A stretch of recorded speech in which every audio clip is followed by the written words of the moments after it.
The reason people should care about what happened in 1918 is that it can happen again. We think we've learned from the past. Because who knows about that now? Any school child, you ask them about it, they what?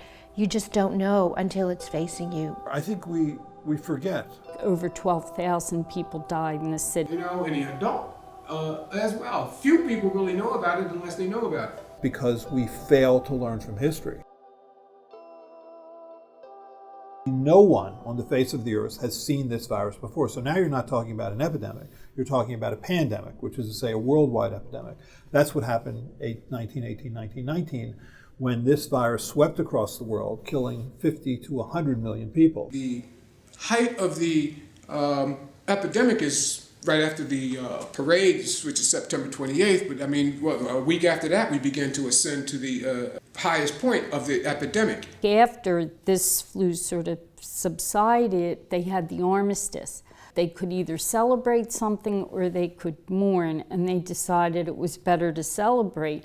As a child, I don't remember anybody other than my mother, as I related, talking about the 1918 epidemic because of the loss of her sister. They got seminarians to volunteer to go out and dig the grave and then succumb to the disease themselves. I thought, geez, they should honor all these people that did this, and it just seemed like it was totally forgotten. A lot of people didn't know about it. Why has it disappeared from our memory?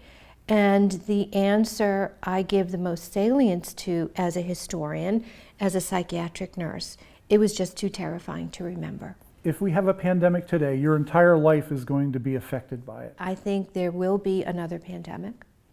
I don't think we can predict what it is. We'll have 3 pandemics a century.